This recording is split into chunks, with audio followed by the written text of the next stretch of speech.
안녕하세요. 오감축 윤장현입니다.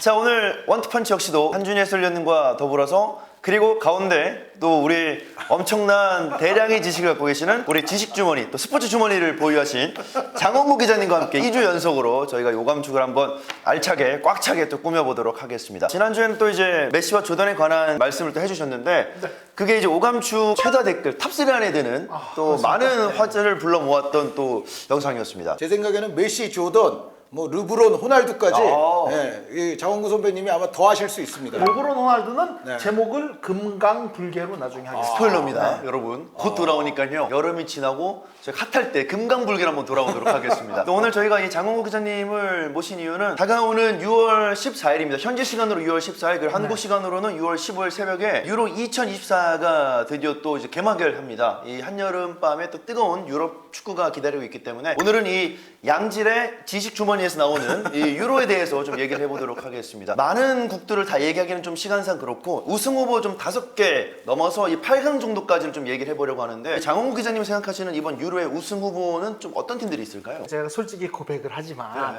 제가 이렇게 덩치 넣고도 되게 좀 얍삽한 면이 있어요. 뭐 제가 늘 우승 후보 꼽을 때 배팅 사이트를 참조를 합니다. 오즈 체크하는데 보면 뭐 한 20-30개 쫙 나와 있잖아요. 뭐 윌리엄 힐부터 배 360억 유명한 곳들이 많은데 프랑스와 잉글랜드가 우승 후보 랭킹 1, 2위로 꼽히고 있고요. 홈팀 독일, 또 영원한 무적함대 스페인, 그리고 우리 형이 있는 포르투갈, 요런 팀들이 우승 후보고 그 밑에 또 이탈리아, 네덜란드, 벨기에 요런 팀들도 8강, 4강 이상을 충분히 노릴 수 있는 그런 팀으로 꼽히고 있습니다. 월드컵이나 유로나 이렇게 보면 제 기억으로 우승 후보 1순위, 2순위가 실제 우승한 경우가 거의 없어요. 2010년, 2012년 스페인은 우승한 건 맞는데 나머지 뭐 브라질, 프랑스, 서독 매번 우승 후보 1위로 꼽혀도 거의 우승을 못해요. 아르헨티나 우승할 때도 늘 4, 5위 순위였어요. 배당률은 참고로 하시면 된다 이렇게 말씀을 드리고, 일단 프랑스를 제가 꼽은 거는 지금 현재 프랑스가 세계 랭킹 2위죠. 네, 대장의 프랑스. 네, 아르헨티나가 1위인데 제 개인적인 생각으로는 뭐 또 아주 많은 사람들이 생각하지만 전력은 프랑스가 좋아요. 아르헨티나보다.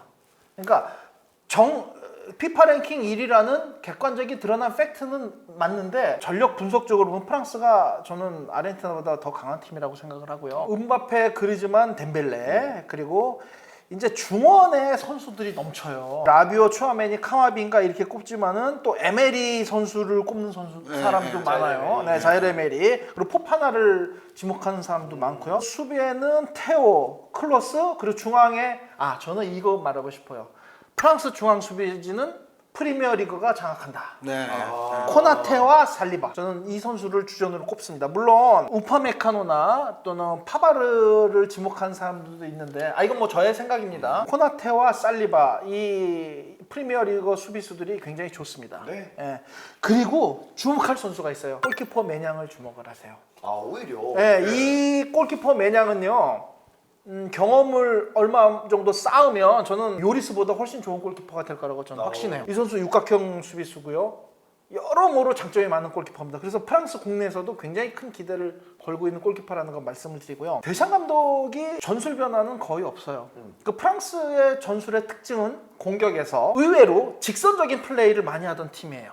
개인기가 좋지만 또 직선적인 플레이를 많이 하고, 수비에서는 늘 한준희 의원님이 말씀하신 거 저도 전적으로 동일한데 매우 효율적인 플레이를 하죠. 스페인 선수들은 하프라인 넘어서 막 도전을 하는 수비를 하는데 프랑스는 그렇지 않습니다. 적당한 하프라인 근처에서 적당히 진을 치고 블록과 유지를 잘 하면서 상대가 공격수들이 걸려 들어오도록 매우 효율적인 수비를 하는데 이 공격과 수비 전술이 바뀌지 않았습니다. 지금 이제 미드필드진이 굉장히 젊은 선수들이거든요. 프랑스의 미드필드진은 화려함보다는 오히려 내실이 있고 공수 전환이 빠르고 또 파이팅 스피릿도 좋고 음바페나 덴벨레 같은 공격수들을 매우 효율적으로 도와주는 그런 선수들이에요. 현 프랑스 대표팀이 경험을 쌓고 한다면 2022년 멤버보다 더 좋아질 수도 있다. 전 그 정도까지도 이건 제 생각입니다. 프랑스의 또 하나 특징은 선수층이 너무 두터워요. 그렇죠. 전설에 5군까지 나오는 국가대표죠. 이 정도 되는 멤버를 두 팀은 만들 수가 있어요. 우리 한준희 의원님께 질문을 드리고 싶은 건 첫째, 그리즈만을 공미로 계속 쓸 수 있는 포진이 나올 것이냐, 그것과 센터포드의 콜로무아니와 올리비에 지루 누구를 만약에 대상 감독이라면 어떤 식으로 선택을 하시겠어요? 제가 만약에 선택하라면 지루와 콜로무아니는 케바케 스피드보다도 제공권으로 상대를 조금 찍어 누를 수 있는 그런 상대가 걸리면 지루 선수가 당연히 나올 것이고, 지루 선수보다는 콜로무아니 선수는 운동 능력에 있어서 그렇죠. 분명히 강점이 있기 때문에 앞선에서의 어떤 운동 능력 내지는 중앙과 측면을 좀 아우를 수 있으면서 음바페 선수와의 또 연계를 꾀한다든가 이런 게 더 유효한 상대 팀과의 대결에서는 콜로무아니 선수를 쓰겠죠. 그리스만의 경우에는 여전히 어떻게든 프랑스는 일단 그리즈만을 활용을 하고 상당히 이제 의존을 하게 될 것이다라는 생각이 들어요. 단 하나 이제 변수는 그리즈만 본인의 폼이겠죠. 그렇죠. 네, 네, 그리즈만 본인이 이제 아틀레티코 마드리드에서 시즌 후반기 말기 쪽으로 오면 조금 폼이 떨어졌던 기간들이 있거든요. 네. 기복을 좀 보였던 기간들이 있는데 이제 이런 폼이 유로에서는 어떻게 나타날 것이냐. 만약에 그리즈만이 근데 어느 정도 뭐 평균치 이상의 폼이다 그러면은 어떤 포메이션 어떤 선수진을 구성을 하더라도 그리즈만은 넣어야 된다. 자, 그러면서 이제 아무래도 이 수비 라인 쪽에서는 왼쪽에 테오, 오른쪽에 쿤데 또는 이제 클로스가 구성하면서 백포를 좀 형성할 것 같은데 네. 프랑스의 약점이 있을까요? 최근에 평가전은 썩 그렇게 좋지 않은 결과도 봤지만 그거는 평가전은 평가전일 뿐이고 프랑스의 어떤 결정적인 약점 같은 건 사실은 조금 뭐 좀 더 봐야 되겠습니다만 뭐 결정적인 약점은 그렇게 없는 것 같습니다. 프랑스가 가장 약점 없는 팀이라고 생각하시니까 네. 지금 프랑스를 첫 손가락에 꼽으신 건데 네. 아마도 장원구 선배님은 잉글랜드가 그래도 프랑스보다는 조금 이제 약점 내지는 변수가 좀 더 있다. 프랑스의 제 생각에는 유일한 약점이 있다면 그리스만이 제대로 작동하지 않을 때 창의성이 좀 부족한 팀이죠. 예. 저는 그런 생각이 들어요. 토너먼트 때 그런 부분들이 있었죠. 여태까지 이제 프랑스가 뭐 월드컵 우승도 하고 뭐 준우승도 하고 했습니다만 쭉 이렇게 유로까지 포함해서 흘러온 양상을 보면 프랑스를 저는 항상 그 얘기하거든요. 우리나라에서만 아트 사커라는 얘기를 쓰는데 그 얘기 좀 쓰지 마라. 프랑스는 예전부터 그렇게 아트적인 축구를 했던 적이 없다. 네. 그런데 그러니까 직선적이고 실용적인 유형의 팀이에요. 근데 거기서 팀을 유연하게 만들어주고 창의성을 불어넣어주는 선수가 있다면 그가 앙투안 그리즈만이거든요. 윤활유죠. 예. 그런데 그리즈만의 폼이 만약에 6월 이후에 최고조에서 거리가 멀다. 음바페가 있음에도 불구하고 약간 답답한 운영이 나올 수도 있다. 저는 프랑스가 약점이 있다면 그 대목이라고 생각을 해요. 장홍 기자님은 뭐 프랑스는 아직까지 약점은 좀 도드라지 안 보인다라고 말씀해 주셨고 또 한준희 해설위원님은 프랑스의 강점이자 약점이 그리즈만의 컨디션이 될 수 있다라고 이제 설명을 해주셨습니다. 현재 좀 예측 순위로 우승 후보 두 번째로 손꼽히는 또 잉글랜드는 어떨지. 지난 대회에서 정말 천추의 눈물을 흘렸던 홈에서 정말 준우승의 아쉬움을 보였던 잉글랜드가 과연 이제는 어떤 모습을 보일지 좀 궁금하긴 해요. 잉글랜드에 대해서 한 줄 평 사자성어를 쓰겠습니다. 화양연화. 오. 이번 잉글랜드 대표팀은 잉글랜드 축구 역사상 가장 창의성이 높은 팀이 될 것이다. 그렇다면 잉글랜드가 이번에는 우승하기 위해서는 주요 선수 좀 누가 필요할까요? 제 견지에서는 그 이선이 현 시점에서 세계에서 가장 강한 이선이 잉글랜드입니다. 장원구 선배님이 처음 잉글랜드 얘기 꺼내실 때 역대 잉글랜드 대표팀 중에서 가장 창의적인 팀이라고 생각하신다. 네. 장원구 선배님이 다시 말씀드리지만 저보다도 연배가 위십니다. 저보다 축구를 좀 더 보셨어요. 네. 이분이.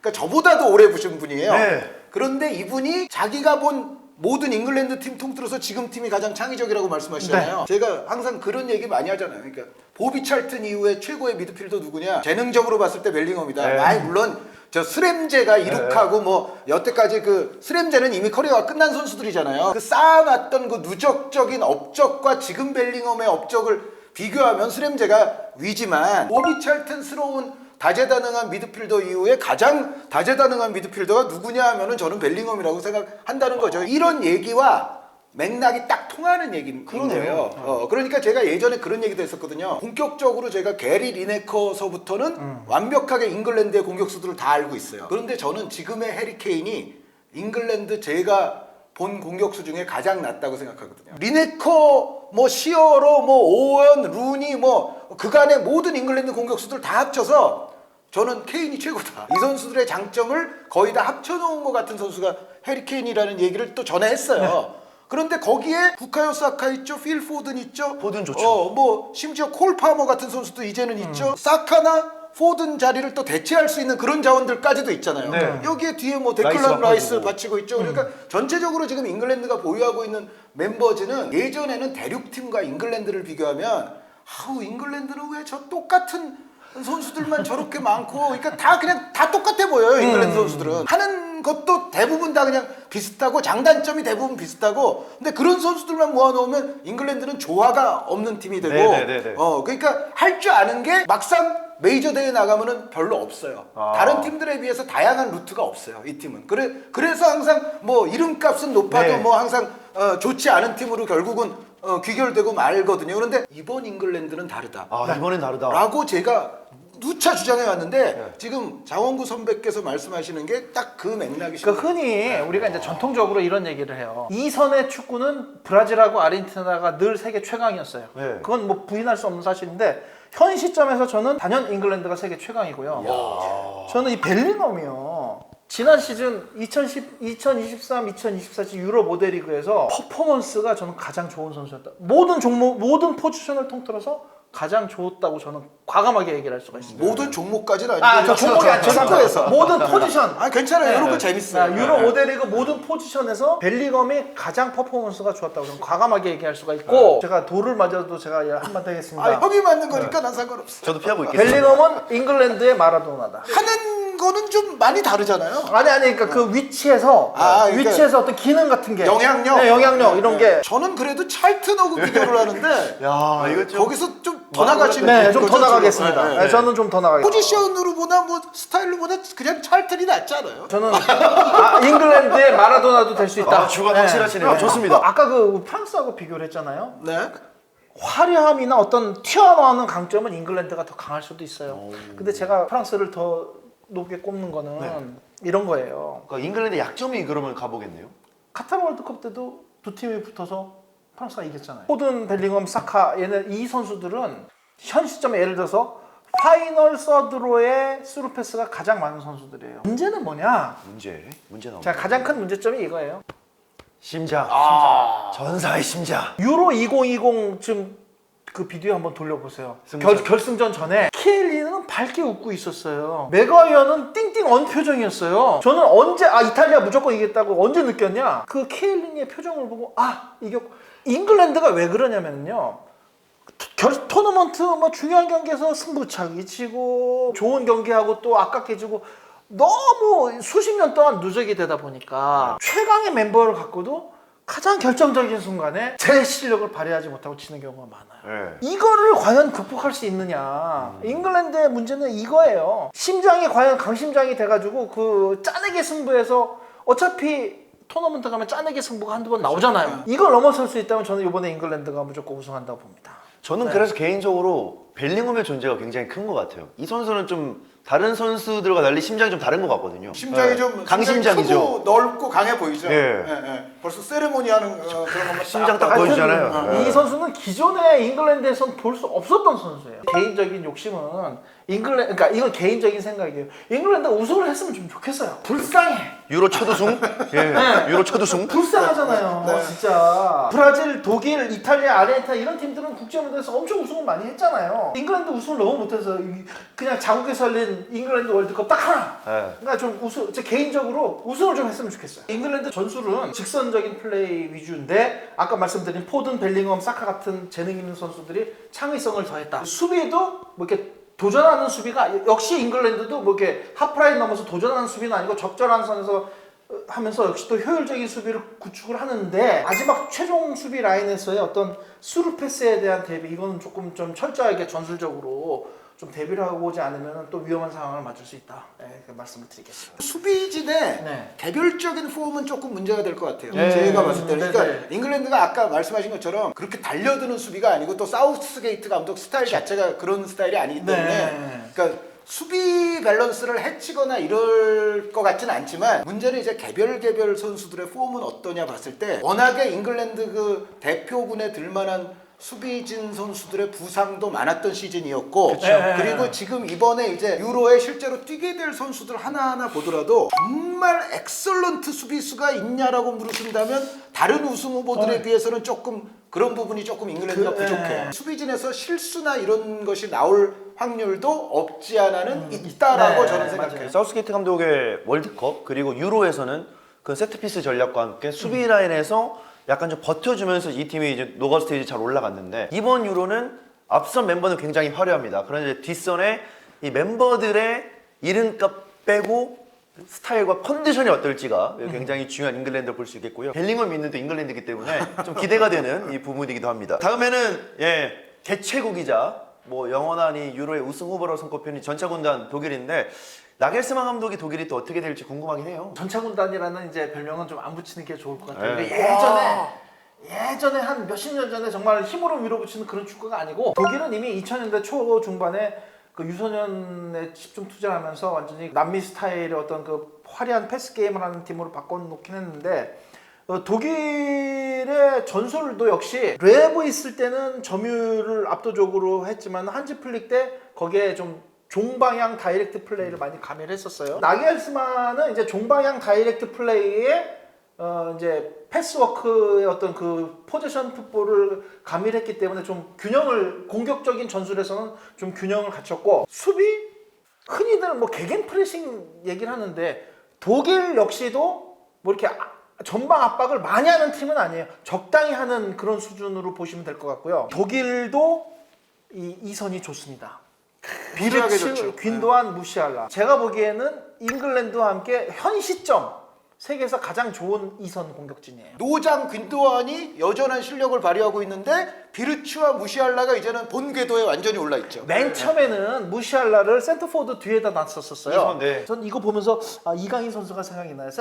공미 뒤에 있다가 오른쪽으로 갔는데 무시알라가 오른쪽으로 갔어요. 비르츠가 왼쪽으로 가고 감독의 신의 한 수는 귄도안의 전진 배치와 크로스의 복귀입니다. 크로스가 은퇴했다가 다시 돌아왔는데 이 효과가 엄청납니다. 지금 저는 깜짝 놀라 35살인데 복귀를 할까 했는데 복귀를 했어요. 팀이 아주 잘 돌아가고 있습니다. 그래서 저는 이 독일 그리고 독일은 홈그라운드 버프가 있기 때문에 사실은 그 배당률에서 그렇게 높이 올라가는 게 홈 버프도 있거든요. 왼쪽 풀백 미텔 슈테트가 등장을 했잖아요. 네, 미텔 슈타트 아니면은 라움 저는 미텔 슈타트가 좀 더 유력해 보이네요. 유력해 보이고 지난 시즌 유로 5대 리그 풀백 중에 거의 탑 클래스의 퍼포먼스를 한보였어요. 사실은 독일이 이제 어느 정도 자리를 잡기 전까지는 월드컵 이후의 성적이 5승 2무 6패예요. 나겔스만도 와가지고 맨 처음에 좀 시행착오를 겪었어요. 그 대표적인 게 오스트리아전 세르주 나브리를 공미로 놨었어요. 맞아요. 폭망했죠. 네. 폭망했는데 그 뒤로 이제 지금 현 시스템이 정책이 된 거예요. 그래서 독일은 이선이 좋기 때문에 역시 그 우승 후보다. 근데 문제는 독일의 약점은 역시 센터포워드. 센터포워드가 없어요. 필크루그가 과연 독일 같은 네임밸류에 있는 센터포워드로 맞는 것이냐.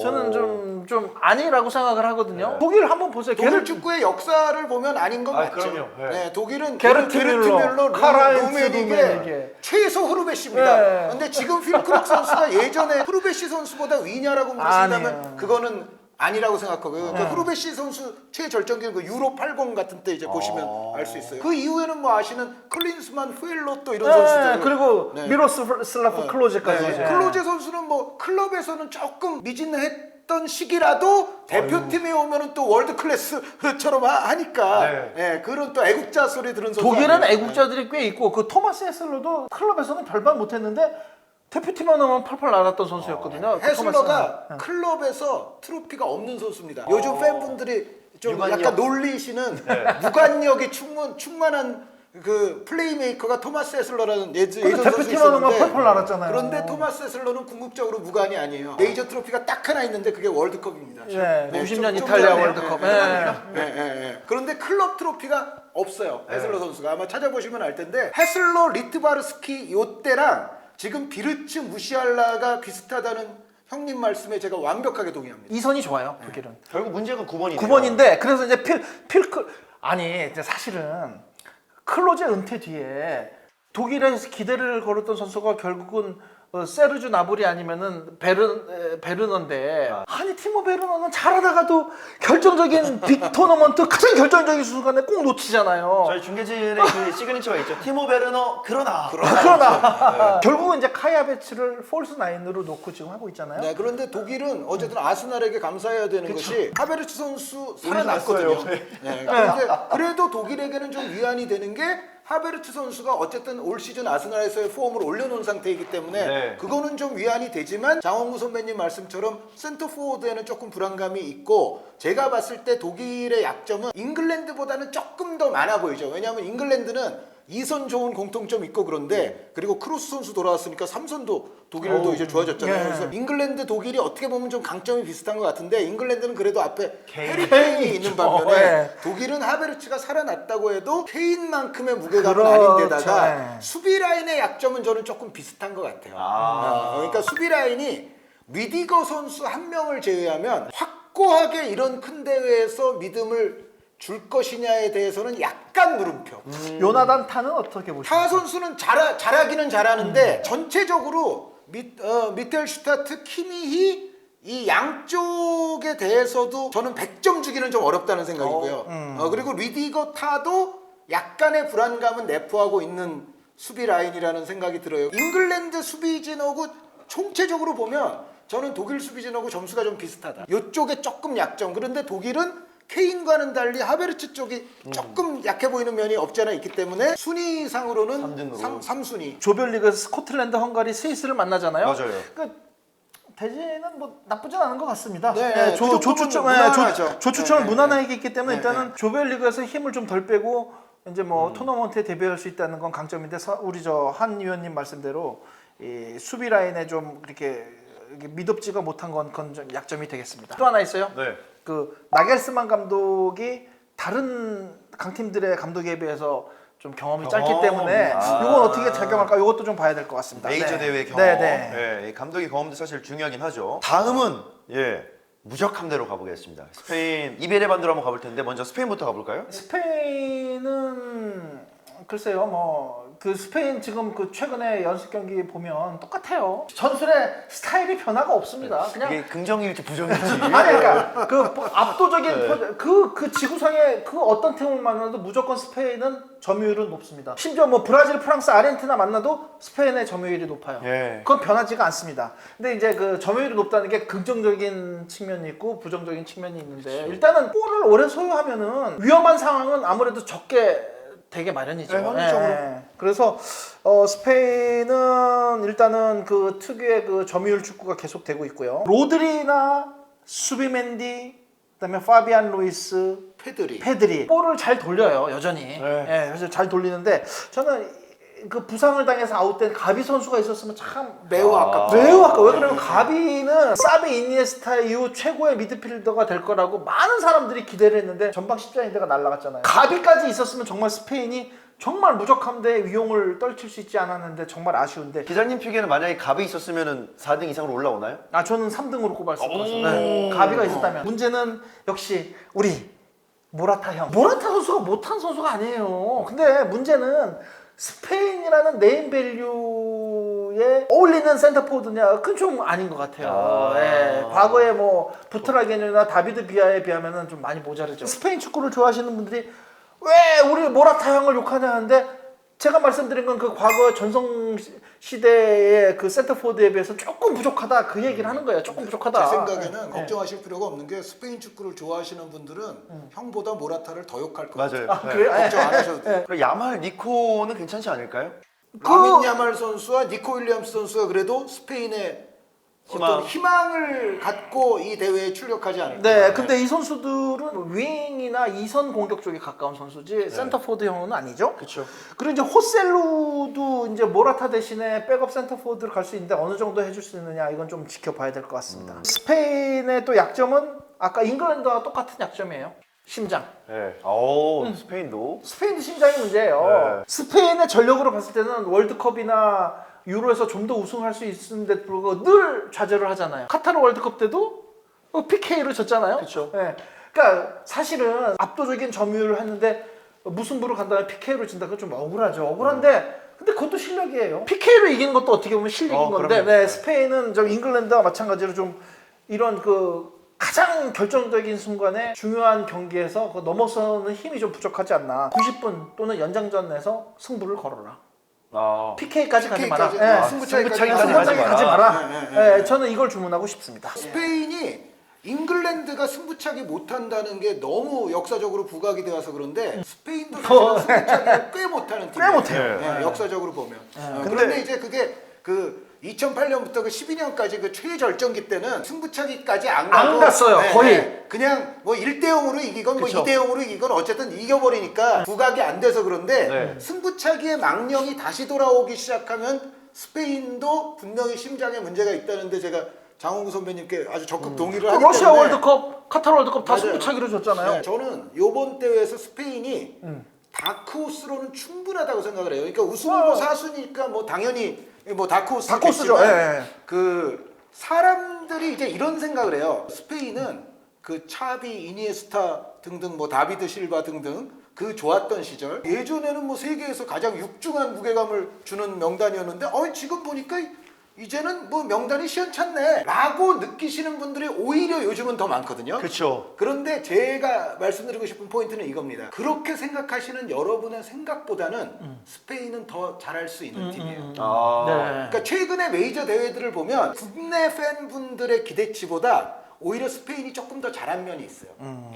생각보다는 스페인 잘하네? 저는 요번에도 지금 대중에게 풍겨있는 이미지보다는 스페인이 잘할 거라고 생각해요. 스페인을 확실하게 누를 수 있는 팀을 가져와 봐라 하면 저는 그거 쉽지 않다고 봐요. 예. 프랑스가 오든 잉글랜드가 오든 독일이 오든 만만치 않아요? 포르투갈이 네. 오든 1대1 비교했을 때 그렇게까지 스페인을 누를 팀이 있어? 저는 그것도 막상 쉽지 않다고 보거든요. 제 개인적으로 생각했을 때 이번 조별 예선에서 스페인이 좀 죽음의 조라고 아 생각을 맞아요. 하거든요. 네, 조가 맞아요. 어려운 게 조가 어려워. 네, 스페인, 네. 크로아티아, 약점이죠. 이탈리아, 알바니아인데 네. 사실 제일 어려운 알바니아도 조. 유로 조별 예선에서 이제 1등으로 올라왔고요. 그러면서 언제든지 조금 알바니아는 이 도깨비 팀이 될 수 있는 가운데 스페인, 크로아티아, 이탈리아 좀 무게감이 있습니다. 네. 확률적으로 스페인이 뭐 일단 유로는 조 3등까지 이 승점에 따라서 그리고 골득실에 따라서 노가웃 스테이지로 올라갈 수 있는 가능성이 있긴 합니다만 스페인이 올라가다 하더라도 저는 좀 굉장히 어렵게 올라갈 거라고 지금 이번 조별을 생각을 하거든요. 그게 문제예요. 네. 예, 조별 예선에서 혈전을 치러야 된다. 이탈리아를 또 만만히 볼 수가 없잖아요.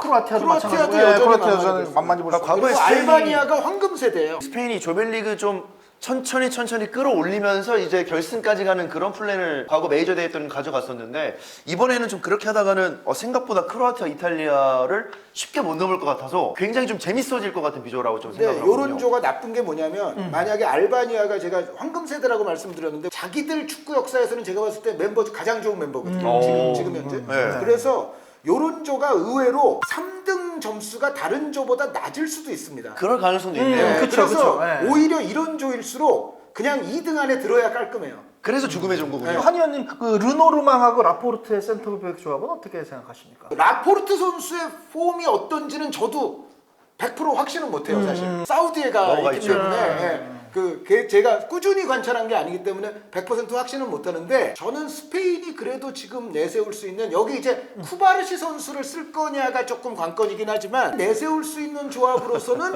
가장 그래도 나은 조합 아닌가. 그리고 레프트백에 그리말도와 크쿠렐라는 누가 나올 것 같습니다. 그건 그리말도가 나와야죠. 네. 이런 식으로 좀 스페인에 대해서 여러 가지 좀 얘기가 길어졌는데 좀 재밌게 예측을 해봤고요. 다른 또 이베리아 반도인 또 우리 형의 우리 나라죠? 형의 팀, 네. 우리 형의 팀. 이제 우리 형이란 이름이 좀 우리나라에서 많이 사라지긴 했지만 그래도 이제 호날두가 이번 유로까지는 또 나옵니다.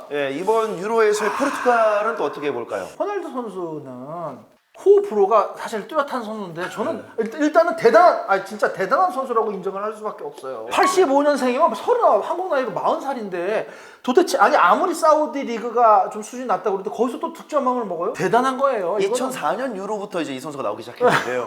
진짜. 20년이 지나도 네. 나옵니다. 포르투갈도 참 선수 구성 하나 보면 정말 막강한 팀인데 네. 멤버가 일단 좋잖아요. 멤버는 좋죠. 하무스 있고 레앙, 하팔, 그다음 실바, 부페, 누네스, 멘데스, 넬송 세메도 멤버가 아주 좋아요. 올해 들어서 평가전에 두 가지 포메이션 4-3-3 기본에 3-4-2-1 그 이제 벨기에에서 썼던 그 포메이션을 썼는데 그거 폭망했어요. 슬로베니아한테 0-2로 질 때 3-4-2-1을 썼잖아요. 파이널 서드로 가는 패스 숫자가 엄청나게 많았어요. 예. 그런데 한 골도 못 넣었어요. 효율도 없었어요. 근데 오히려 4-3-3으로 스웨덴한테 5-1을 이길 때는 직선 다이렉트 플레이를 하면서 파이널 서드로 들어가는 패스가 슬로베니아 전보다 훨씬 적었는데 5골을 넣었어요. 같은 3-4-2-1 포메이션이지만 벨기에에서 했을 때는 매우 효율적인 축구를 했었어요. 포르투갈에서 3-4-1을 했을 때는 점유율도 높고 패스도 많았지만 효율이 없었어요. 화려해 보이지만 내실이 없었다는 얘기죠. 결국은 중요한 것은 얼마나 효율적인 축구를 하냐, 이게 중요한 겁니다. 제가 보기에 좀 기복이 좀 잘할 고점과 저점 때에 좀 기복이 좀 심한 팀이거든요. 네. 근데 만약에 포르투갈이 불타올라서 정말 제 몫을 다 발휘한다면 저는 4강이나 결승까지도 갈 수 있다고 봐요. 문제는 이제 우리 형의 컨디션. 이게 사실은 우리 형을 좀 감독들이 케어하기가 쉽지가 않은 사람이잖아요. 예. 과연 이 감독이 이 유로에서 제가 보기에는 호날두는 이제 교체 멤버로 나올 가능성이 높거든요. 예.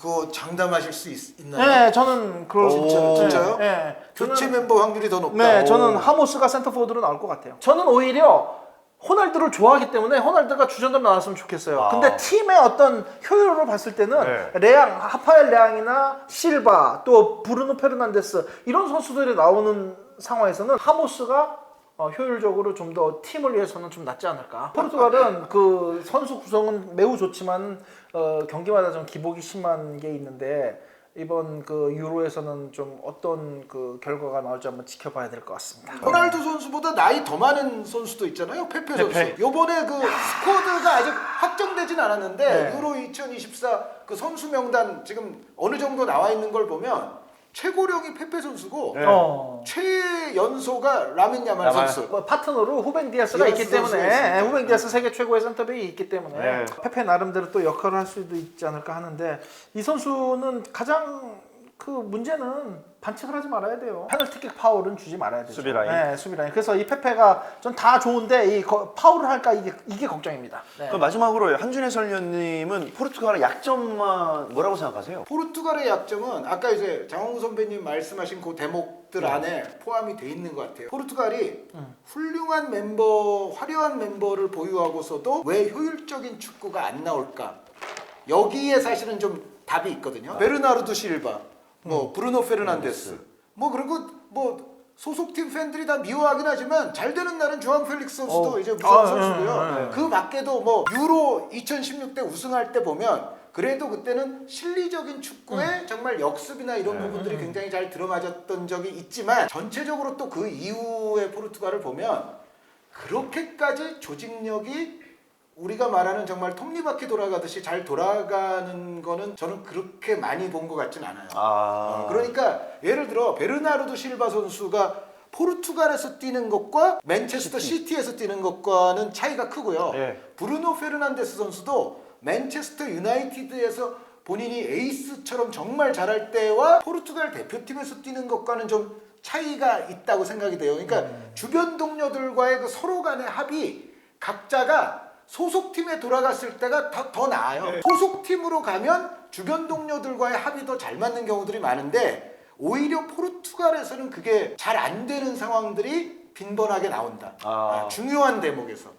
저는 전체적인 선수들의 조직과 연계 플레이가 소속팀만큼 잘 작동하지 못하는 데서 포르투갈에 문제가 있지 않나. 그리고 그것이 장원구 선배님 말씀하신 효율성과도 좀 직결되는 문제 아닐까라는 생각을 하고 있습니다. 가장 이상적인 거는 소속팀에서나 대표팀에서나 다 잘하는 게 최고인데 어떤 선수는 클럽에서 더 잘하는 선수가 있고 어떤 선수는 클럽에서는 별로인데 대표팀만 나가면 굉장히 펄펄 나는 선수가 있단 말이에요. 아르헨티나 선수들 미드필더들은 소속팀에서도 잘하지만 대표팀에서 훨씬 잘하거든요. 데폴. 그다음에 헤르난데스, 그다음에 메칼리스터 다 그런 선수들인데 포르투갈 선수들은 클럽에서 훨씬 퍼포먼스가 좋다. 이게 좀 아쉬운 대목이에요. 감독 문제라고도 얘기할 수도 있어요. 그러니까 지금 이제 로베르토 마르티네스 감독이 들어와 있는데 아마 포르투갈 좋아하시는 팬분들이 가장 좀 불안한 대목이 로베르토 마르티네스는 벨기에 황금 세대도 궁극적으로 살려내지 못한 그쵸. 전력이 있기 때문에 포르투갈도 어떻게 보면 지금 또 황금 세대거든요. 네네. 황금 세대죠. 호날두 선수, 페페 선수 나이는 많지만 나머지 후배들을 보면은 어떻게 보면 지금이 또 포르투갈도 황금 세대라고 볼 수 있는데 벨기에 황금 세대도 최고의 조직력으로 가다듬질 못했거든요. 근데 과연 포르투갈에서는 그게 되느냐? 그런 부분이 아마 좀 포르투갈 팬들이 느끼는 아킬레스건일 가능성이 높습니다. 예, 이렇게 오늘 장홍우 기자님과 함께 또 오감축 시간을 통해서 유로 2024 우승 후보 5개 팀을 뽑아봤고요. 여기에 나오지 않은 뭐 이제 8강에 들어갈 만한 후보들, 이탈리아, 네덜란드, 뭐 벨기에 더불어서 이제 모드리치의 국가, 뭐 크로아티아 등등의 얘기들도 다음에 오감축 시간을 통해서 좀 얘기를 해보드리도록 하겠고요. 뭐 유로가 가까워지면 뭐 이 외에도 아까 말씀해 주신 것처럼 뭐 알바니아도 있고 굉장히 좀 이 도깨비 팀들 같은 얘기도 저희가 좀 간간히 섞어서 이 오감축 시간을 통해서 조금 빠르게 알려드리도록 하겠습니다. 이번에 그 처음 출전하는 조지아 같은 팀도 있고. 예. 크로아티아의 또 나라기도 하죠. K리거들이 또 이번에 유로에 등장하는 또 선수들이 있어요. 마틴 아담 선수, 아사니 선수가 다 헝가리. 명단에 포함이 돼 있더라고요. 맞아요. 예.